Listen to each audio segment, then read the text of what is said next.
Lansing Nightly News. This week we're going to take a special focus on Hurricane Katrina and its disastrous strike in the city of New Orleans. First, we're going to start with an in-depth look at the hurricane itself, and then we're going to look at the aftermath and the recovery, the reconstruction of the small town and how it looks now, only 10 years. We'll start with some statistics. Hurricane Katrina is considered the most costliest natural disaster that has ever hit the United States. The total property damage was estimated around $108 billion, and approximately 1,833 deaths, according to the National Oceanic and Atmospheric Administration. To put this in perspective, this is 4 times the property damage of Hurricane Andrew in 1992. And Hurricane Andrew only had 65 deaths compared to Hurricane Katrina's 1,800. So, Hurricane Katrina initially formed around 200 miles southeast of the Bahamas on August 23, 2005. It started as a tropical depression. When it hit Louisiana on August 28th, it was a Category 3 storm, but at its maximum, it reached a Category 5. The highest winds sustained were at 175 miles per hour and extended at least 75 nautical miles. Look at the following.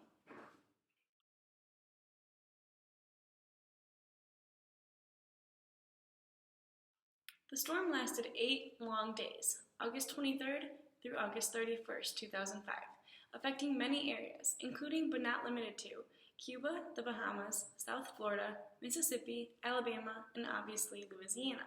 The following pictures depict the route of this storm.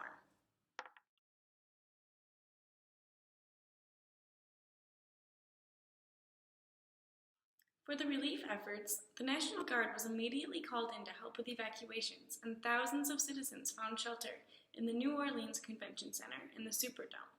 According to the National Oceanic and Atmospheric Administration, the storm displaced over 1 million people in the Gulf Coast region. This was one of the largest displacements of a population since the Great Depression. Over 204,000 homes were damaged or destroyed, and around 800,000 citizens displaced in New Orleans alone. The most touching part of this disaster to me is the many relief agencies that came to help. The American Red Cross made a huge effort starting in September, and by October had set up many relief centers around the city, providing food, water, and fundamental supplies.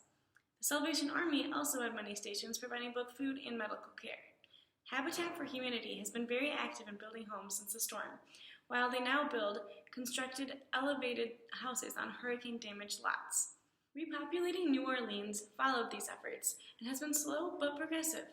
By mid-June 2006, New Orleans was back to hosting conventions and promoting tourism, roughly only 10 months later. By July 2007, the city's population was almost 2/3 of the original population. One of the largest challenges facing New Orleans was the large homeless population caused by the hurricane. The number of homeless people living in New Orleans doubled, with a post-Katrina population of 300,000. This means that 1 in every 25 people were homeless. This is extremely high and at least 3 times that of any other city in the United States. As you can see, overall, Hurricane Katrina had a devastating effect, but on its 10-year anniversary, New Orleans has clearly rebuilt itself. The following pictures are from present-day New Orleans, a strong, healthy town.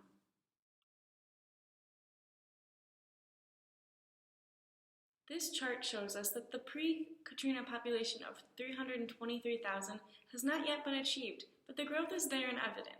The population has increased by 98,000 since 2005 and will most likely only increase in the future.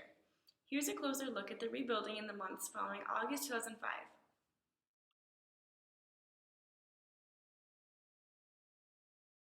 Thank you for tuning in, and I hope you learned a lot tonight about Hurricane Katrina and its effect on New Orleans.